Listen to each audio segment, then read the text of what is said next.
Gold, trusted gold buyers. మీరు తాకట్టు పెట్టిన బంగారాన్ని విడిపించి ఈ రోజు ఉన్న మార్కెట్ ధరకు కొనబడను. అవును. కాత్యాయిని. లవ్ చెయ్యవే అని జెప్పేసి. That was yeah! హిలేరియస్. అవును. That was hilarious. లవ్‌లో ఎవరు స్ట్రాంగ్‌గా ఉండాలి? లవ్‌లో ఎవరు స్ట్రాంగ్‌గా ఉండాలంటారు? ఇద్దరూ స్ట్రాంగ్‌గా ఉండాలి బేసిక్‌గా. అదే మౌలిని అడిగితే ఏం చెప్పాడో తెలుసుగా?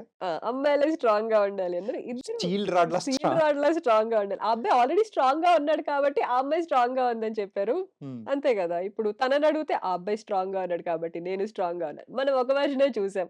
మేబీ అమ్మాయి సైడ్ ఒక లెన్స్ యేసుంటే తను గూడా అదే చెప్పేది. అబ్బాయి స్ట్రాంగ్‌గా ఉన్నాడు కాబట్టి నేను స్ట్రాంగ్‌గా ఉన్నా అని. మీరిప్పుడు మరో రకంగా చెప్తున్నారన్నమాట.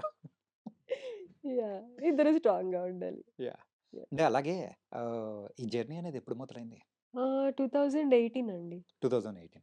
తెలుగు 2000 ఫ్యామిలీనే కదా కంప్లీట్‌గా? తెలుగే కంప్లీట్‌గా. మరి Hyderabad Born and brought up అంతా. ఓకే. ఇక్కడే. అండ్ తెలుగు ఫ్యామిలీస్‌లో ఉన్న అమ్మాయిలని ఎవరినైనా గాని ఇటు సైడ్ రప్పించాలంటే ఇంట్లో టాస్క్. పెద్ద టాస్క్ కాదు. బిగ్ బాస్ హౌస్‌లో ఉన్నన్ని టాస్క్‌లన్నీ పెడతారు మనకు. కరెక్ట్. మరి దాని నుంచి దాటుకొని ఎలా వచ్చారు ఈ ఫీల్డ్‌లోకి? సో, అదే ఇన్ఫోసిస్‌లో వర్క్ చేసేదాన్నండి నేను. హ్మ్. టిల్ 2018 అలాగా. ఇంకా ఆల్‌మోస్ట్ 6 మంత్స్ అలా వర్క్ చేసి ఇంకా this is not my place అని ఫిక్స్ అయ్యాను. అప్పటికే సీఏపీడీటీ అని there is one channel. Yeah! So, అందులో నేను వర్క్ చేశాను. షార్ట్ హుహు. ఫిల్మ్స్ అన్నీ. నా కలీగ్సే అందులో వర్క్ చేసేవాళ్ళు. రవి, గోపి అని చెప్పేసి యాహ్! ఉండేవాళ్ళు. వాళ్ళతోనే వర్క్ చేసేదాన్ని. అక్కడ I realised okay. I think this is my place. Camera ముందు ఐయామ్ కంఫర్టబుల్ అని హ్మ్. చెప్పేసి ఇంకా జాబ్ వదిలేసి ఐ స్టార్టెడ్ మై ట్రయల్స్ అన్నమాట. ఇంకా అలా చేస్తూ బేసిక్‌గా ఎవరు తెలీదు ఇండస్ట్రీలో. హ్మ్. చిన్న కోఆర్డినేటర్‌ని పట్టుకొని ఇంకా అలా ఏమైనా రోల్స్ ఉంటే చెప్పమంటే ఇంకా అలా ఆడిషన్స్ వెళ్తూ ఉండేదాన్ని. సో, లక్కీలీ నాకు యూటర్న్ డైరెక్టర్ 'పవన్ కుమార్' గారిది ఒక ఆడిషన్ అవుతుందని చెప్పారు. హ్మ్. అది 'కుడియడమైతే' వెబ్ సీరీస్ ఫర్ 'ఆహా'. ఓకే. దానికి అటెండ్ అయ్యాను. అక్కడ ఆయన సెలెక్ట్ చేశారు రోల్‌కి. సో, మీరు ఆ సీరీస్ చూస్తే 'అమలా పాల్' గారు ఒక కేస్ టేకప్ చేస్తారు. హ్మ్. ఆవిడ దగ్గరికి వచ్చి నేను అండ్ మై ఫ్రెండ్ ఇద్దరం కంప్లెయింట్ చేస్తామనమాట. సో, ఆ రోల్ నేనే అది ఓకే. అది బేసిక్‌గా. మీరేనా? అది నేనే. ఇప్పుడు ఇప్పుడు కొంచెం రీకలెక్ట్ చేసుకుంటే ఒక ఆమె అర్థమవుతుంది. స్కూటీ నడుపుతూ ఉంటుంది అది నేనే. ఓకే. అది చేశాను. అది చేసిన తర్వాత 'లాల్ సలాం' అని జీ ఫైవ్‌లో ఒక వెబ్ సీరీస్ చేశాను. హ్మ్. అందులో వచ్చేసి okay. One of the yeah! లీడ్స్‌గా చేశాను. తర్వాత కోవిడ్ అయింది. ఏమి చేయలేకపోయాం. దాని తర్వాతేమో అర్థమైందా అరుణ్ కుమారా? సో, అది చేశాను. దాని తర్వాతొచ్చేసి 2 ఇయర్స్ నేను ఇది కోవిడ్‌లో పోయింది. హ్మ్. తర్వాత because I wanted to understand how exactly industry works. Hmm. Because ఆడిషన్స్‌కెళ్తున్నాము, ఆడిషన్ ఇస్తున్నాము. అలానే కంటిన్యూయస్ ప్రాసెస్ అవుతుంది. బట్ ఎగ్జాక్ట్‌లీ ఏం జరుగుతుంది ఇండస్ట్రీలో? On what basis will they select a role? Hmm. అని చెప్పేసి నాకు డౌట్ ఉండేది. Hmm. And also I was interested in writing. Yeah! Little సీఏపీటీలో వర్క్ చేస్తున్నప్పుడు కానీ, అలా నేను చిన్న చిన్న రైటప్స్ అలా చేసేదాన్ని. సో, అక్కడ వేకెన్సీ ఉంది రామానాయుడు స్టూడియోస్‌లో. క్వాన్ అని ఒక ఏజెన్సీ ఉండేది రానా గారికి. ఓకే. కలెక్టివ్ ఆర్టిస్ట్ నెట్వర్క్ అంటారు. హ్మ్. అందులో కాంటెంట్ మేనేజర్‌కి ఇలాగ వేకెన్సీ ఉంది అని చెప్తే ఐ అప్లైడ్. వాళ్ళ ఓన్లీ కన్సర్న్ ఏంటంటే తెలుగు రాయటం, చదవటం రావాలి. అంతే అదొక్కటి చాలు. సినిమా జ్ఞానం ఉండాలి ఆ! అని చెప్పి నాకు టాస్క్ ఇచ్చారు. వాళ్ళొక సినిమా ఇచ్చి, దాన్ని అనలైజ్ చేసి నాకు తెలుగులోనే రాసి ఇమ్మన్నారనమాట. హ్మ్. అంటే ఆ సినిమా సినాప్సిస్ కానీ, అందులో ఏవి వర్క్ అవుతాయి, ఏవి వర్క్ మీకేవి నచ్చాయి, ఏవి నచ్చలేదని చెప్పేసి రాసిమ్మన్నారు. ఓకే. సో, అది రాసి నేను సబ్మిట్ చేశాక బేసిక్ ఇంటర్వ్యూ తీసుకున్నారనమాట. తీసుకుంటే ఐ గాట్ సెలెక్టెడ్. ఇంకా అక్కడి నుండి worked as a content writer, ఒక content manager for 2 years. 2 years చేసారా? 2 ఇయర్స్ చేశాను రామానాయుడు స్టూడియోస్‌లో. ఓకే. సో, ఆ ప్రాసెస్‌లోనే రానా గారితో ఇంటరాక్షన్ ఉండేది.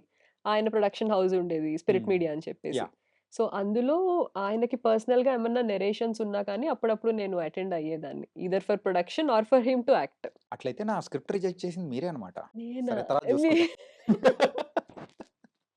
అయ్యయ్యో! నేనైతే కాదండి. అప్పుడు ఆ టీమ్‌లో లేకపోవచ్చు నేను. ఓకే.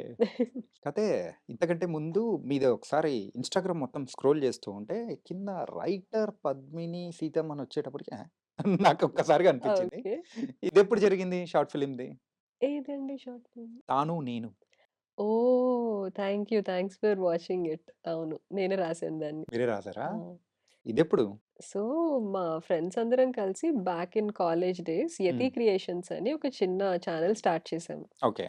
అందులో ఇప్పుడు బేసిక్‌గా అందులో మా ఫ్రెండ్స్ కూడా they are into acting, direction and everyone. Hmm. రీసెంట్‌గా 'గ్యాంబ్లర్స్' అని ఒక ఫిల్మ్ వచ్చింది. యాహ్! ఆహ్, తను ఆ డైరెక్టర్ వచ్చేసి one of my friends. So, ఆ టీమ్‌లో ఒకరే అన్నమాట ఇందులో. అంటే మేమందరం ఎడిటింగ్‌లోకెళ్ళిపోయాము, మ్యూజిక్‌లోకెళ్ళిపోయాము. కొంతమంది థియేటర్ ఆర్టిస్ట్స్ ఉన్నారు. హ్మ్. సో, అలాగా సరే ఫస్ట్ మనం ఒకటి రాసింది ఎగ్జిక్యూట్ చేద్దాం అని చెప్పేసి నా రైటింగ్ పిచ్ చేస్తే that person before getting into this main stream direction అది డైరెక్ట్ చేశారన్నమాట. Okay. So, that's how it came out. కానీ అంటే మీరు ఈరోజు పొజిషన్‌లో ఉండడానికి హ్మ్. డిఫరెంట్ ఫీల్డ్స్‌లో వర్క్ చేశారు. అంటే హ్మ్. సినిమాకి రిలేటెడ్‌గా ఉన్న ఫీల్డ్స్‌లో వర్క్ చేయడం వల్లనే ఈ సక్సెస్ వచ్చిందనుకోవచ్చా? ఒక రకంగా అనుకోవచ్చండి. హ్మ్. Because I was able to predict that ఈ ఫిల్మ్‌లో ఈ క్యారెక్టర్ నేను చేయటం వల్ల నాకు యాస్ ఎ పర్సన్ రికగ్నిషన్ వస్తుంది. And at the same time I can be able to interact with a good you know talented set of people. హ్మ్. So, అలాగా నాకొక మంచి ఎక్స్‌పీరియన్స్ అనేది యాడ్ అయింది. Because I was able to select ఈ ప్రాసెస్‌లో. అంటే అది కూడా నాకు స్పాంటేనియస్‌గానే జరిగింది. నేను కావాలని అందులోకి వెళ్ళాలి అని వెళ్ళలేదు. ఆపర్చునిటీ వచ్చిన దాన్ని నేనెప్పుడు మిస్‌యూజ్ చేసుకోలేదు. ఓకే. లెట్ మీ ట్రై చూద్దాము. ఒకవేళ వస్తే ఎక్స్‌పీరియన్స్ వస్తుంది. Either good or bad. హ్మ్. లేకపోతే అవకాశం పోయినట్టవుతుంది. సరే దాన్ని ఉపయోగించుకుందాం అని చెప్పేసి నేను అలానే కాంటెంట్ రైటర్‌గా వర్క్ చేశాను. ఇప్పుడు నాకేమైనా నరేషన్స్ వచ్చినా కానీ నేను పిక్కీగానే చూజ్ చేసుకోగలుగుతున్నా ఆ ఓకే. ఎక్స్‌పీరియన్స్ వల్ల. సో, డెఫినెట్‌గా అది యాడ్ ఆన్ అయింది నాకు. ఒక హీరోయిన్ అవుదామనే వచ్చారా మీరు?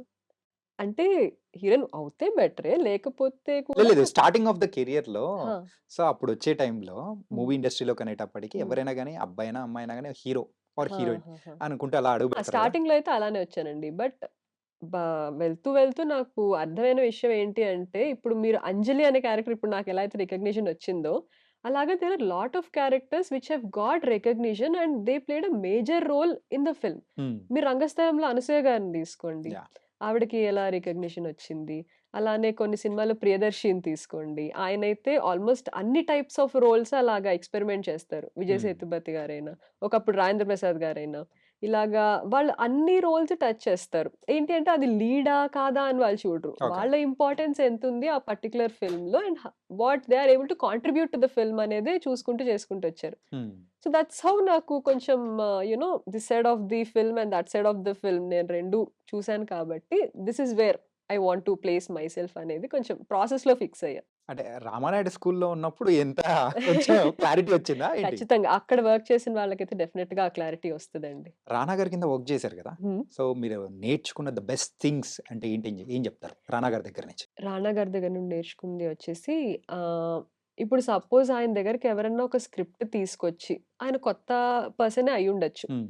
ఆయన వింటారండి. ఆయన దగ్గర ఒక పాయింట్ ఉంది. మనం విందాం. హ్మ్. ఏంటంటే ఈస్ వెరీ గ్రౌండెడ్. చాలా గ్రౌండెడ్ పర్సన్. అండ్ ఇంకోటేంటంటే ఆహ్, ది వే హీ వేరే ఆయన దగ్గరకొచ్చే అంటే ఆయన ఎవరితో అయితే వర్క్ చేస్తారో వాళ్ళని కూడా ఆయన పుష్ చేస్తారు. హుహు. You know he doesn't want himself only to be in the limelight. ఆయన మాత్రమే లైమ్‌లైట్‌లో ఉండాలని ఓకే. కాదు. ఆయన గ్రో అవుతూ ఆయన టీమ్‌ని కూడా ముందుకు ముందుకు తీసుకెళ్ళాలి. తీసుకెళ్ళాలి అనే ఒక తత్వం ఉంటుందాయనకి. అది నాకు నచ్చుతుంది. అండ్ మీరున్న టైంలలో, ఆ హ్మ్. టైంలో మీరు సెలెక్ట్ చేసిన స్క్రిప్ట్ అంటే అది మెటీరియలైజ్ అయ్యి మూవీ వచ్చింది ఇది? అంటే ఇది ఏజెన్సీ ద్వారా అయింది అయితే 'మాయాబజార్' అని ఒక వెబ్ సీరీస్ ఉందండి జీ ఫైవ్‌లో. ఓకే. అది మేమే ఎగ్జిక్యూట్ చేసాము. హ్మ్. 'శివరపల్లి కొద్ది వరకు' వి ఎగ్జిక్యూటెడ్. హుహు. యాహ్! ఈ 2. చాలా పెద్ద పెద్ద ప్లాన్సే ఉన్నాయి ఎనకాల.